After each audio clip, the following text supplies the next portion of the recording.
మిత్రమా అందరికీ నమస్కారము. ఈరోజు బీట్రూట్ వేపుడు చేస్తున్నానండి.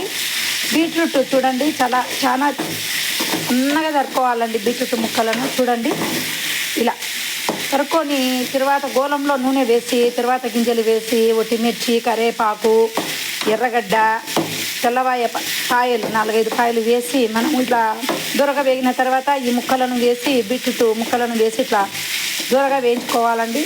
చూడండి దూరగా వేయించిన తర్వాత కొద్దిసేపు మూత పెట్టి మళ్ళీ దూరగా కలిపేసి వాటర్ వేయాలండి. ఒక పెద్ద గ్లాస్ నిండా వాటర్ వేయాలండి.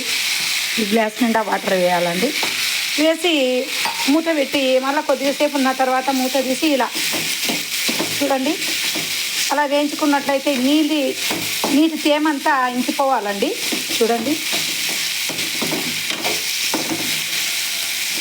ఇంకిపోయిన తర్వాత ఈ బీట్రూట్ ముక్క ఇట్లా పట్టుకుంటే నలిగిపోవాలండి. అప్పుడు తాలింపు ముసలోళ్ళు కూడా తింటారండి. పండ్లు లేనోళ్ళు కూడా ఈ తాలింపును తింటారండి. వాటర్ వేసినట్లయితే 2 గ్లాసులు కానీ 1 గ్లాసు కానీ మనకు నచ్చినట్లు ఈ ఉప్పను తినేవాళ్ళు ఉంటే కొంచెం గట్టిగా, తిననీళ్ళు ఉంటే కొంచెం వాటర్ వేసి ఇంకా కొంచెం మెత్తగా ఉడికించుకోవచ్చు, మగ్గనించుకోవచ్చు అండి.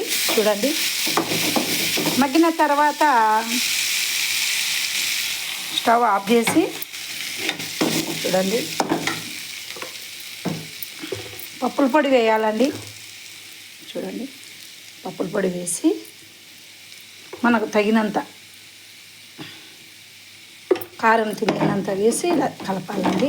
చూడండి కొంతమంది కొంచెం కారం ఎక్కువగా తింటారు, కొంతమంది పిల్లోళ్ళు అంత తక్కువ తింటారు కదండి. చూడండి ఇలా బీట్రూట్ వేపుడు వేసి మనం చేసుకున్నట్లయితే రోటీలో కానీ చపాతి కానీ అన్నంలోకి కానీ చాలా టేస్టీగా ఉంటుందండి. తాలింపు పప్పన్నంలోకి కానీ చూడండి ఎంత బాగుందో. అంతేనండి బీట్రూట్ వేపుడు అండి. ఇది ఆరోగ్యానికి చాలా మంచిదండి బీట్రూట్. చూడండి